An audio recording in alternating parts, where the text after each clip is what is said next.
Delta Force, one of the most badass military groups around, cover missions, daring rescues, and action sequences that most of us assume only exist in movies. The reality of what these soldiers do is even crazier than what Hollywood could ever dream up.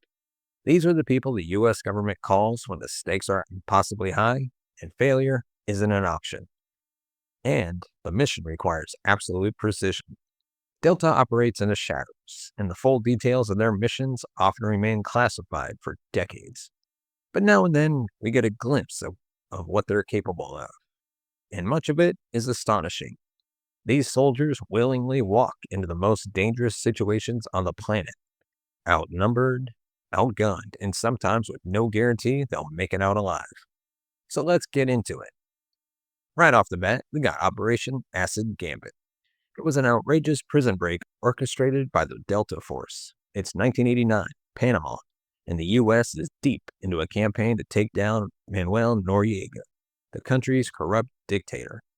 In the middle of all this chaos, there's an American CIA operative named Kurt Hughes being held in a Panamanian prison. His crime? Broadcasting anti-Noriega messages over a secret radio station. Noriega wasn't thrilled about that, so he locked him up in a high-security prison called Carousel Modelo. The translation of that is model prison, which was in fact a complete hellhole once described by a local priest as a cemetery for the living. The mission was simple on paper, but almost impossible in reality. Delta Force was tasked with breaking Muse out. Not only was the prison crawling with armed guards, but it was smack in the middle of Panama City, surrounded by civilian neighborhoods and enemy forces. If things went south, the fallout could have been catastrophic. Delta Force operators trained relentlessly for this mission, rehearsing every step down to the second.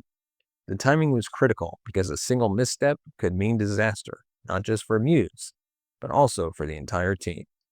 The plan began with a bang. As the invasion of Panama kicked off, Delta Force operators stormed the prison in the dead of night. They used breaching charges to blow open the doors, clearing their way through a maze of corridors.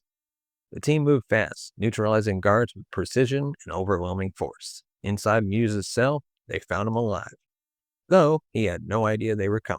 One operator reportedly joked, "You ready to go home?" before hoisting Muse out of his cell. But the escape was far from over. The team headed for the rooftop, where a helicopter was waiting to extract them. As they climbed aboard, the prison erupted in chaos. Panamanian forces realized what was happening and opened fire. Bullets tore through the night as the helicopter lifted off, carrying Muse and the Delta Force team away from the danger below. But then disaster struck. The helicopter took heavy fire from enemy soldiers, damaging its systems and forcing an emergency landing within territory that couldn't have been more hostile. Disaster loomed. Yet, of course, Delta Force didn't panic. They set up a defensive perimeter and radioed for backup. Within minutes, a second chopper arrived, picked them up, and they managed to escape. Muse was safely brought back to the U.S., and the operation succeeded. 4 Delta operatives had been wounded during the crash landing, but remarkably, everybody made it back home. Operation Acid Gambit remains one of Delta Force's most daring missions. It combined intense planning, split-second decision-making, and sheer guts. This wasn't just a rescue. It was a reminder that even the most impossible missions become possible when Delta Force gets involved. However, unlike in Panama, it doesn't always go well. Next up is one of the most infamous operations in Delta Force history, Operation Gothic Serpent, otherwise known as the Battle of Mogadishu. If that name sounds familiar, it's because it inspired the movie Black Hawk Down. The real story is a lot wilder. It's 1993, and Somalia is in chaos. The country is being torn apart by civil war, and the U.S. is trying to stabilize the situation. At the center of the conflict is a brutal warlord named Mohammed Farah Adid. He's been attacking UN peacekeepers and hoarding food meant for starving civilians. The U.S. decides that enough is enough and sends in Task Force Ranger, a team of elite Delta Force operators, Army Rangers, and other special units. Their mission: capture Adid's top lieutenants. Like in Panama 4 years earlier, the plan was supposed to be quick and clean. Delta Force and other soldiers would swoop into the heart of Mogadishu, snatch the targets, and get out before anyone knew what happened. Sounds simple, but nothing about this mission went to plan. On October 3rd, 1993, the operation began, with 16 helicopters making their way to an area near the Olympic Hotel, where Omar Saad Elmi and Abdi Hassan, two of Adid's lieutenants, were thought to be meeting. Immediately, things started going wrong.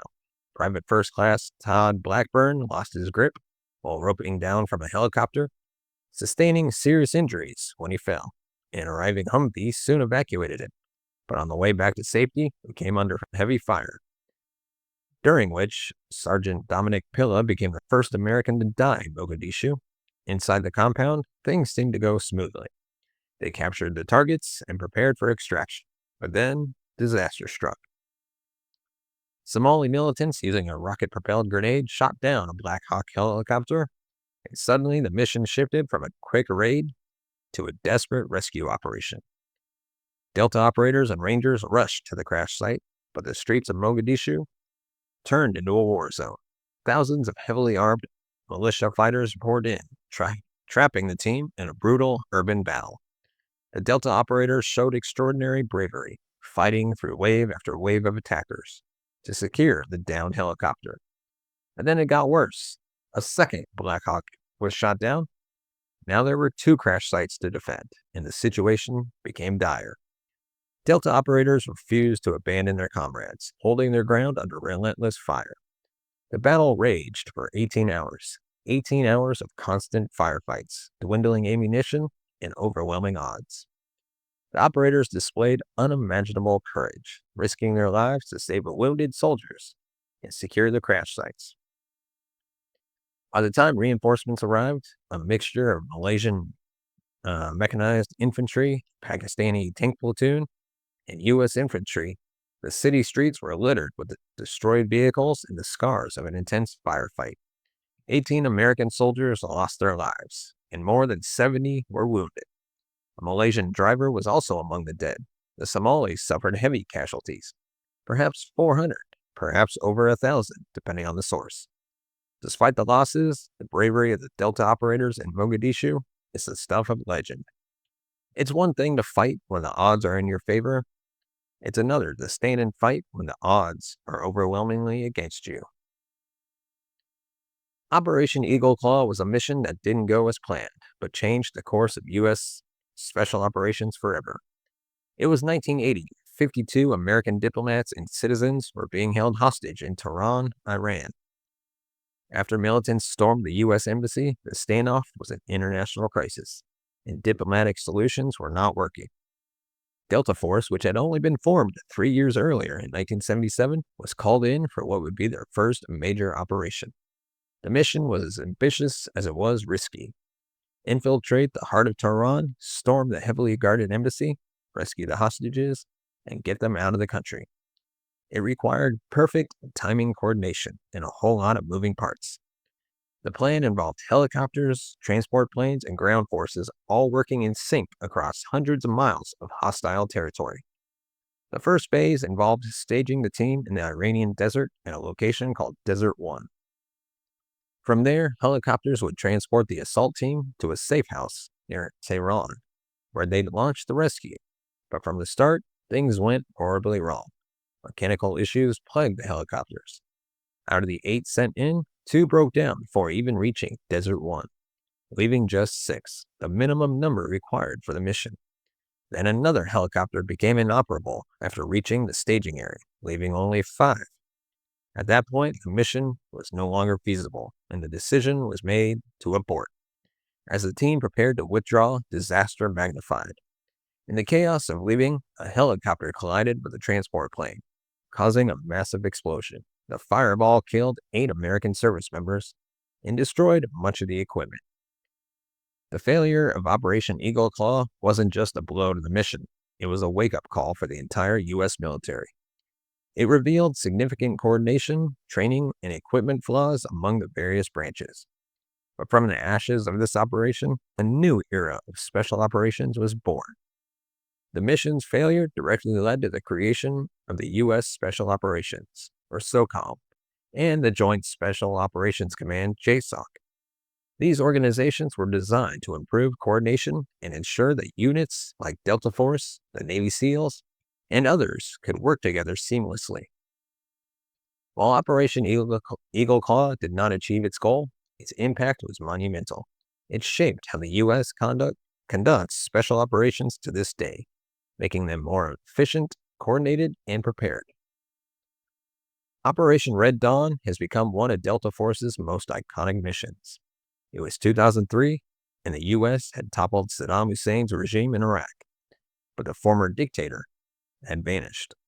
Despite months of searching, he remained at large, orchestrating resistance movements and keeping the country in chaos. Delta's mission? Find him, capture him, and end the hunt once and for all.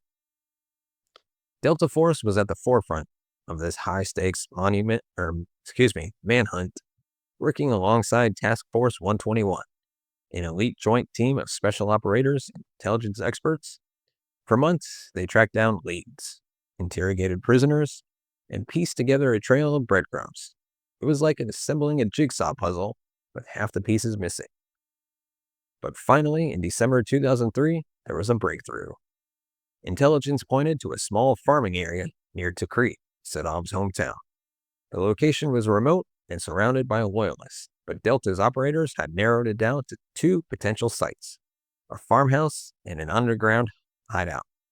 They named the operation Red Dawn, a nod to the classic 1984 movie about guerrilla resistance against invading Russians in the U.S.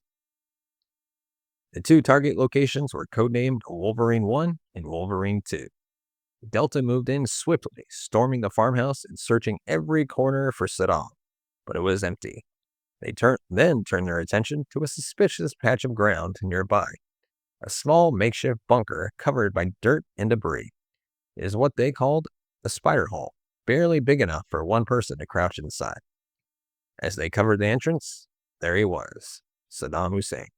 The once feared dictator of Iraq was hiding underground with a pistol and $750,000 in cash. He was dirty, disheveled, and clearly out of options. When he was pulled from the hole, he reportedly muttered, "I am Saddam Hussein, president of Iraq. I am willing to negotiate." The operators swiftly secured him, confirming his identity with DNA testing. Not a single shot was fired during the operation, a testament to their precision and ability to adapt to evolving situations.